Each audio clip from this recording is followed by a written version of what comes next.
Commander Jiho stepped onto the bridge of the Zephyrian flagship, Dominion's Edge, his boots making soft squelching sounds on the living floor. The massive bioship stretched around him like the inside of some ancient beast, its walls pulsing, with veins of bioluminescent fluid that carried information faster than any computer network. The air itself seemed alive, thick with the scent of ozone and something uniquely organic that most species found unsettling. 3,000 years. That's how long the hegemony had ruled the galaxy without a single defeat. Jiho ran his hand along the warm, breathing wall of his command center, feeling the ship's consciousness acknowledge his presence with a gentle vibration. The Dominion's Edge wasn't just his flagship, it was his partner, his weapon, and his fortress, all wrapped into one living entity that could think, adapt, and kill with equal efficiency. The bridge crew moved with practiced precision around their bioconsoles, each station grown from the ship's living tissue and perfectly adapted to its user. Lieutenant Quan looked up from his sensor array, the organic interface responding to his thoughts before he even spoke them aloud. "Commander, we've got something interesting on the long-range scanners," Quan reported, his voice carrying a hint of amusement. 12 vessels detected in the Terran system. They appear to be primitive. Jiho moved to the main tactical display, where a three-dimensional image of space materialized in mid-air, crafted from living light that the ship generated within its own body. The human vessels appeared as crude geometric shapes against the star field, rectangular blocks of metal that looked more like cargo containers than proper spacecraft. "Chemical propulsion systems," Quan continued, barely able to keep the laughter. From his voice, metal hulls, no bio-integration whatsoever. "So these ships are using technology we abandoned when our ancestors were still crawling out of their spawning pools." Other crew members gathered around the display, their expressions mixing curiosity with disbelief. Sub-Commander Yuna shook her head as she studied the primitive human designs. How did they even survive the journey between star systems with such crude technology? "Those metal shells can't adapt to asteroid impacts or solar radiation." Jiho examined the data more closely. The humans had somehow managed to establish colonies in 3 separate star systems, using nothing but brute force engineering and chemical rockets. It was like watching insects build cities with their own bodies. Impressive in its stubborn determination, but ultimately insignificant compared to true technological advancement. "They call themselves humans," Quan added, pulling up more information from the ship's vast biological memory banks. "Carbon-based bipeds. No natural armor, no toxic defense systems, no regenerative capabilities. They actually die permanently when killed." The bridge erupted in soft, chittering sounds, the Zephyrian equivalent of laughter. Species that couldn't regenerate from major injuries were considered evolutionary dead ends in most civilized parts of the galaxy. How had these fragile creatures managed to spread across multiple star systems? "Sir, should we deploy the full Armada?" asked Sub-Commander Yuna, her hand resting on the bio-neural interface that connected her directly to the ship's weapon systems. "Standard protocol for system conquest requires overwhelming force." Jiho waved dismissively. "For this, send the standard ultimatum first. If they're intelligent enough to achieve interstellar travel, they might be smart enough to surrender without wasting our time." He paused, studying the primitive human ships with the same interest he might show for an unusual insect. "Deploy only the scout wing. 12 ships should be more than sufficient to handle their entire colonial fleet." The ship's consciousness brushed against Jiho's mind, sharing images of past conquests. The Krillian Empire with their quantum shields, defeated in 6 hours. The Nexus Collective with their hive-mind coordination, scattered to the void in 3 days. The proud Stellar Federation with their energy weapons, reduced to radioactive debris in less than a week. All of them had possessed technology far superior to these metal-boxed humans. "Message prepared, Commander," reported Communications Officer Jin, his bioconsole glowing with soft patterns as the ship composed the ultimatum in the standard 17 galactic languages. "Shall I include the usual terms for surrender?" "Standard package," Jiho confirmed. "Immediate cessation of expansion, tribute payments, and labor conscription. Make it clear that this is their only opportunity for mercy. As the message shot across space toward the human colony ships, Jiho felt the familiar satisfaction of another conquest beginning. The bioship's walls pulsed with anticipation, its living weapons systems already calculating firing solutions and tactical approaches. The Eternal Armada had never lost a battle because they never fought fair. They brought overwhelming force, superior technology, and the accumulated wisdom of 1,000 conquered species to every engagement. The humans would take one look at the Scout Wing's bioships and immediately understand their situation. 12 primitive colony transports against 12 evolved warships that could heal from damage, adapt to new threats, and think faster than any biological brain. It wouldn't even be a battle. It would be a demonstration of the natural order of the galaxy, where the evolved ruled over the primitive. What could these metalworkers possibly do against such perfection? Captain Hyun stood in the cramped bridge of the New Soul, sweat beading on his forehead as he read the Zephyrian ultimatum for the third time. The alien message glowed on his tactical screen like a death sentence written in cold, precise text. Submit to hegemony rule within 6 hours, or watch 12 human colony ships and 50,000 civilians get turned into space dust. Status report, Hyun called out, his voice steady despite the chaos erupting around him. Lieutenant Mina looked up from her communications console, her fingers dancing across the manual control switches that seemed ancient compared to the alien biotechnology they were facing. All colony ships have acknowledged the threat, Captain. They're asking for orders. Tell them to maintain current positions and prepare for emergency jump procedures, Hyun replied. But don't power up the drives yet. I don't want to give these aliens any reason to think we're running. The bridge of the New Soul buzzed with activity as his crew worked their outdated equipment like masters. Tactical Officer Jun had 3 different scanner arrays running simultaneously, trying to get a clear picture of what they were facing. His screen showed 12 massive alien vessels holding position just outside weapons range. If those things even needed to get close to destroy them. Captain, these bioships are unlike anything in our databases, Jun reported, his voice tight with concern. They're not built, they're grown. Living metal, organic computer systems, self-repairing hulls. Our conventional weapons might as well be throwing rocks at them. Hyun nodded grimly. Humanity had spread across 3 star systems, using nothing but determination, chemical rockets and good old-fashioned engineering. They'd never encountered truly advanced alien technology before, and now they were staring down the most powerful military force in the galaxy. Sir, incoming transmission, Mina announced. The lead alien ship is responding to your parley request. Hyun had asked for negotiations 30 minutes ago, a desperate gambit to buy time while his people figured out how to survive the next few hours. He straightened his rumpled uniform and tried to look like the confident leader his people needed him to be. Put them through. The main display flickered to life, showing the bridge of an alien vessel that looked more like the inside of a living creature than a spaceship.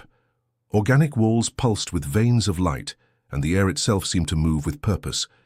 In the center of it all stood Commander Jiho, tall and imposing, with features that were almost human, but not quite right. Your request for parley amuses us, human, Jiho said, his voice carrying the tone of someone addressing an insect. But we are not unreasonable creatures. Surrender now, and your people will be granted the honor of serving the hegemony as laborers and technicians. Refuse, and your primitive fleet will be swept aside like debris in a solar wind. Hyun felt his crew tense around him, but he kept his expression neutral. We appreciate your generous offer, Commander Jiho, but humanity has never been quick to surrender, especially when we don't fully understand the terms being offered. Perhaps we could discuss arrangements that might benefit both our peoples.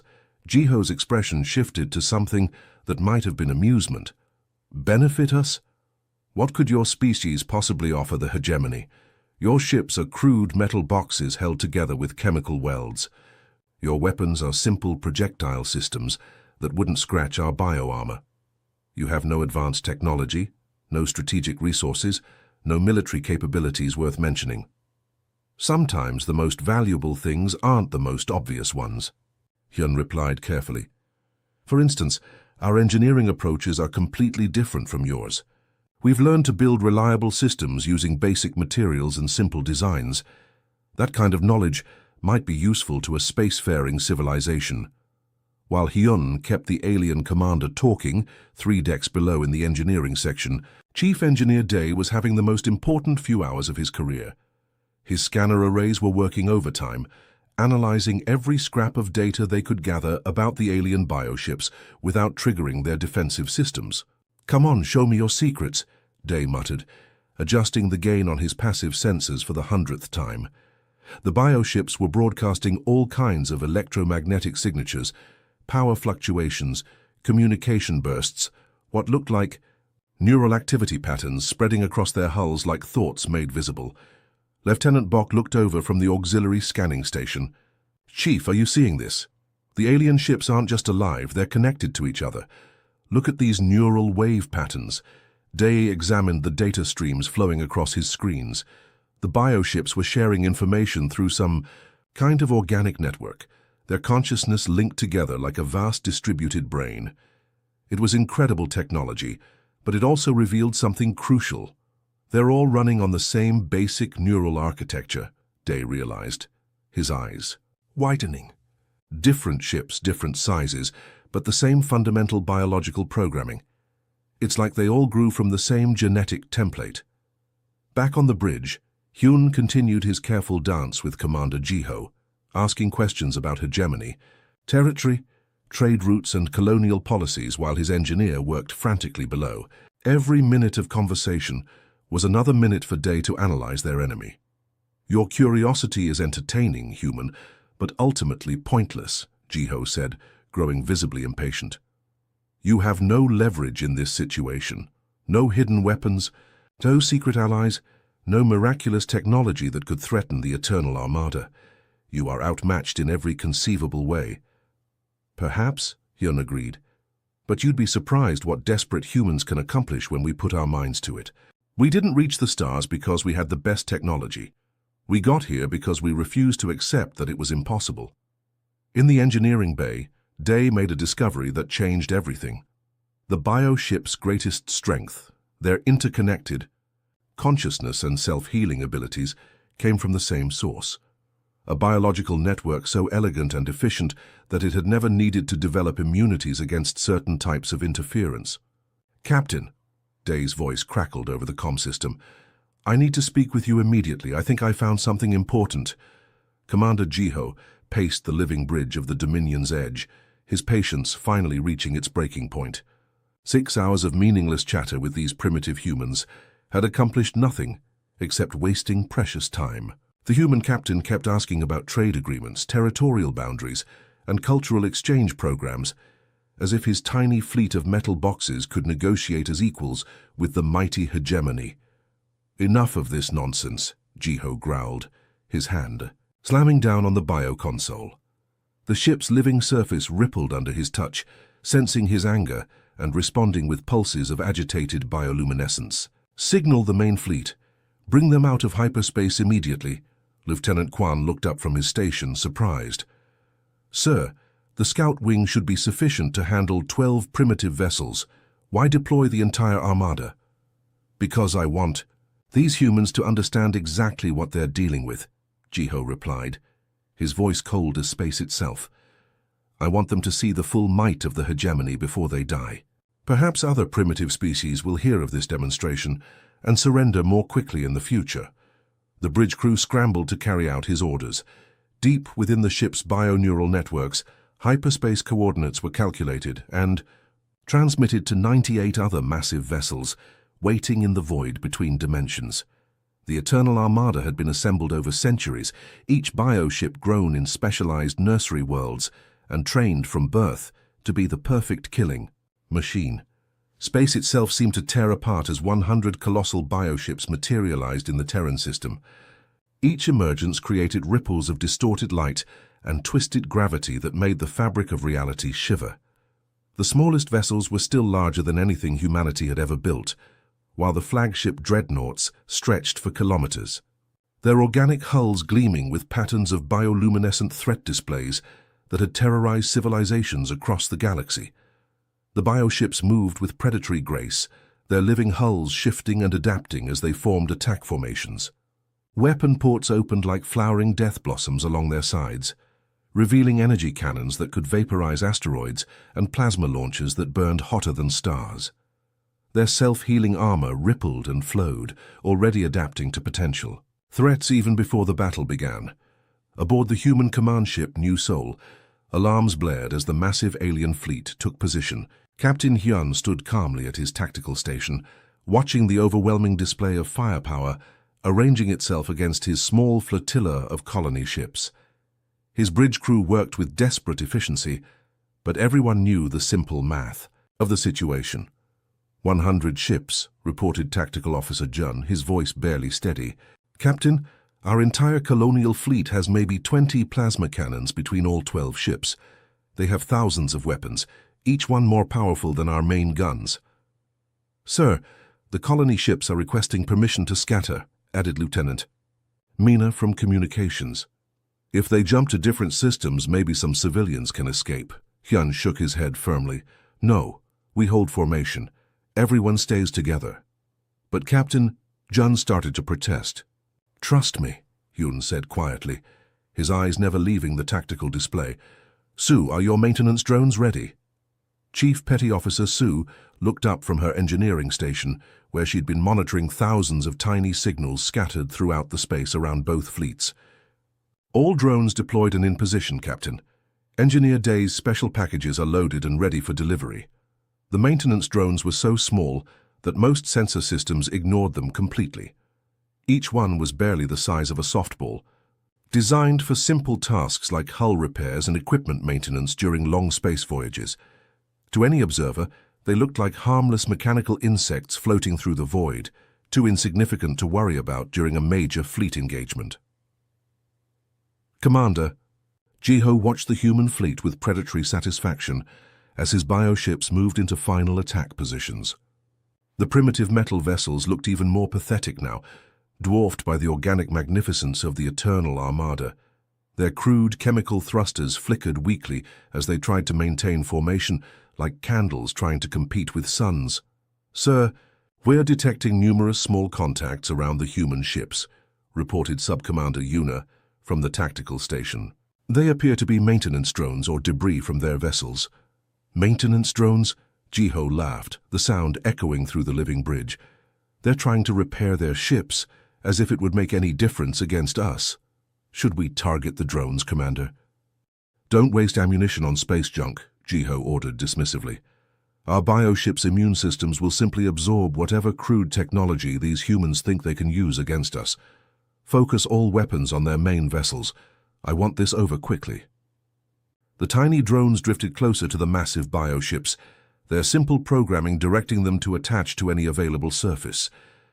To the Zephyrian crews, they looked like nothing more than space debris settling on their hulls, small, harmless, and completely beneath notice. The bioship's living surfaces barely registered the gentle impact as hundreds of drones made contact with their organic armor. Deep within each drone's compact chassis, Engineer Day's masterpiece waited patiently. Not a weapon in any traditional sense, but something far more dangerous. A solution specifically designed to exploit the bioship's greatest strength and turn it into their ultimate weakness. All drones have made contact, Sue reported quietly. Delivery systems are activating now, Captain Hyun nodded grimly. Signal all ships to maintain position, but prepare for emergency maneuvers. In about 30 seconds, things are going to get very interesting out here. Commander Jiho raised his hand to give the final attack order, completely unaware that his Invincible Armada was already doomed. The tiny maintenance drones clinging to his ship's hulls had just delivered something that would change the balance of power in the galaxy forever. Engineer Day had always been fascinated by the impossible, while other humans looked at alien technology and saw magic. He saw puzzles waiting to be solved. For 3 years aboard the colony ship New Seoul, he'd studied every scrap of data about advanced civilizations, teaching himself xenobiology through intercepted transmissions and salvaged alien artifacts found drifting in space. But nothing had prepared him for the Zephyrian bioships. As his scanners fed him data during those crucial 6 hours of negotiations, Dave felt like he was looking into the mind of a god. The ships weren't just alive, they were perfectly alive. Their neural networks spanning kilometers of living tissue that could think faster than any computer and heal from damage that would cripple conventional vessels. "It's beautiful," he whispered to himself in the cramped engineering bay, watching data streams show the intricate biological processes keeping the alien fleet operational and completely vulnerable. The flaw wasn't obvious at first. The bioship's neural networks were marvels of biological engineering, connecting every system through organic pathways that carried both information and nutrients. Each ship was essentially a massive brain with weapons, capable of independent thought while remaining connected to the greater fleet consciousness through quantum-entangled neural links. That connection was their strength and their fatal weakness. Day's creation wasn't really a virus in the traditional sense. It was more like a software program written in biological code, designed to spread through neural pathways and rewrite the bioship's basic recognition systems. Instead of destroying the alien consciousness, it would corrupt their ability to distinguish friend from foe. "Captain," Day called over the comm system as he finished loading his program into the maintenance drones. "The virus is ready. Once those drones make contact, we'll have maybe 20 minutes before the effects become visible. After that, it's going to get messy out there." The first sign of trouble appeared on Commander Jiho's flagship, exactly 18 minutes after the drones had attached. The Dominion's edge shuddered suddenly, its living walls growing cold and clammy as confused neural signals raced through its biological networks.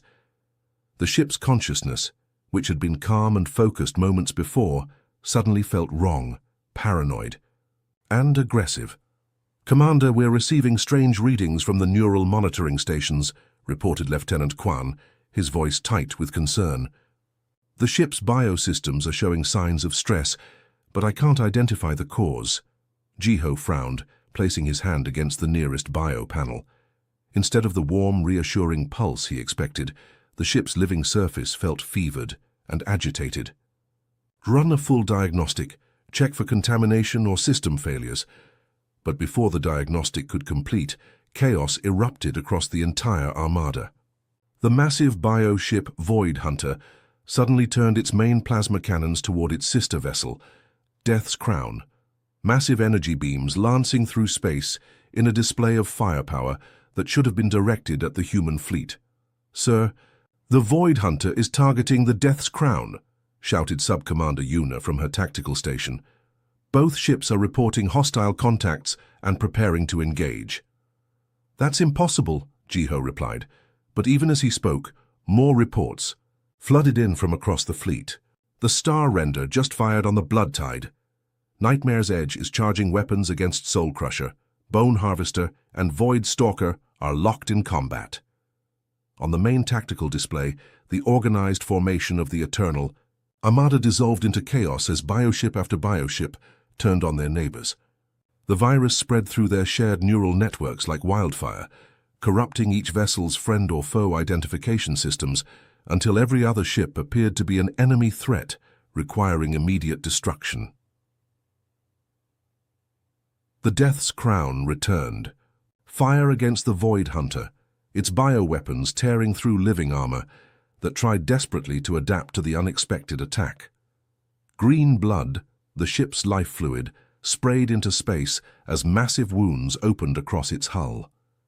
But instead of the coordinated self-repair that normally made the bioships nearly invulnerable, the vessel's healing systems were fighting against themselves, some trying to seal the wounds, while others kept them open to vent what the ship's confused consciousness perceived as internal infections. "Commander, the fleet network is compromised," Quan reported, his organic console flickering with distressed bioluminescent patterns. "All ships are reporting multiple hostile contacts, but the readings don't match our sensor data." Jiho finally understood what was happening. "The humans," he whispered, his proud features twisting with a mixture of rage and grudging respect. "Those maintenance drones weren't carrying weapons. They were carrying a biological warfare agent, designed specifically for our neural architecture. The Eternal Armada, which had conquered 1,000 worlds and faced every conceivable threat, had never encountered an enemy that could turn their greatest strength against them. Their bioships were programmed to share information and coordinate attacks through their neural networks. But now those same networks were spreading the virus faster than any conventional transmission system could have managed. Captain Hyun stood on the bridge of the New Seoul, watching the alien fleet tear itself apart with a mixture of amazement and horror. The massive bioships, each one capable of destroying his entire colonial fleet single-handedly, were firing on each other with the desperate fury of confused animals fighting shadows. "All ships, begin evasive maneuvers," he ordered calmly. "Stay clear of the alien vessels, but be ready to target any that break away from the main engagement." His primitive metal ships, controlled by human brains that the biovirus couldn't affect, moved through the chaos like ghosts. When individual bioships did manage to break free from the fleet battle and turn toward the human vessels, they found themselves facing coordinated fire from multiple directions, simple projectile weapons, and chemical explosives that the virus-addled alien ships could no longer effectively counter. The battle that should have lasted minutes stretched into hours as the bioships continued their self-destructive rampage. Their adaptive armor, confused by the neural virus, couldn't decide what threats to protect against. Their self-healing systems worked against each other. Their incredible speed and maneuverability became liabilities as they pursued phantom enemies that existed only in their corrupted consciousness. By the time silence finally fell across the Terran system, the Eternal Armada existed only as floating debris and the fading bioluminescent death glow of once mighty vessels. The hegemony's Invincible fleet, 3,000 years of conquest and technological superiority, had been defeated by a handful of maintenance drones and one human engineer's refusal to accept that anything was truly impossible. The Dominion's edge drifted through space like a dying whale, its once magnificent, bioluminescent patterns now flickering weakly as the viral infection slowly consumed its neural networks. Commander Jiho sat alone on his darkened bridge, listening to the ship's labored breathing as its living systems fought a losing battle against Engineer Day's creation. 3 hours had passed since the Eternal Armada had destroyed itself. Around him, the debris of 100 bioships painted space with trails of green life fluid and fragments of organic armor. The greatest military force in galactic history had been reduced to floating wreckage by a handful of maintenance drones and human ingenuity. "Commander," Lieutenant Kwan called weakly from his failing bioconsole. "Human shuttle approaching. They're requesting permission to dock." Jiho almost laughed at the absurdity. The humans were asking permission to board his dying flagship, the same humans he'd planned to enslave just hours earlier. He expected them to come as conquerors, to gloat over their impossible victory, or perhaps to take him prisoner for interrogation. "Grant them docking clearance," he said quietly. "Let them see what their virus has accomplished." The shuttle bays. Biomechanical systems barely functioned as Captain Hyun's small craft settled onto the landing platform. The living metal that should have sealed seamlessly around the vessel's hull instead writhed weakly, like dying muscle tissue struggling to perform its basic functions. Emergency lighting cast sickly shadows across walls that pulsed with irregular, fevered rhythms. Captain Hyun stepped off his shuttle wearing a simple environmental suit, followed by Engineer Day carrying a metal case full of human technology. Behind them came Lieutenant Mina with a portable translation device and several data pads. They moved carefully through the bioship's corridors, their boots squelching on floors that felt more like infected tissue than proper decking. "The ship's dying," Day observed, running his scanner over the nearest wall. "The viral infection is spreading faster than the biosystems can adapt. At this rate, complete neural collapse will occur within 6 hours. Jiho met them at the entrance to his bridge, no longer the proud commander who had threatened to sweep humanity aside like debris. His uniform was stained with the ship's green life fluid, and exhaustion lined his alien features. He gestured weakly at the failing bridge around them. "Come to witness your handiwork, humans?" he asked, his voice carrying more curiosity than anger. "This is what remains of the hegemony's finest flagship. Your virus has accomplished what 3 millennia of warfare could not." Captain Hyun removed his helmet, breathing the ship's recycled air despite the obvious contamination. Actually, Commander, we came to offer you something. Offer. Jiho's expression shifted to confusion. Hyun reached into his equipment pack and withdrew a datapad glowing with human interface designs. We have the cure. Your ship can be healed, its consciousness restored to full functionality. The silence stretched between them like the void of space itself. Jiho stared at the device in Hyun's hands, then at the human captain's face, searching for some sign of deception or mockery. Why? He finally asked. We came to your system to destroy you. We threatened your colonies, your people, your entire civilization. Why would you save us? Because that's what humans do, Hyun replied simply. We solve problems. The hegemony has spent thousands of years believing that conquest through strength was the only way to survive in this galaxy. But we've learned something different. Survival. Through cooperation creates better results for everyone involved. Engineer Day stepped forward, his scanner still active, as he studied the bioship's declining vital signs. Commander, your technology is absolutely remarkable. These bioships represent biological engineering beyond anything we could achieve, but there's a problem with perfection.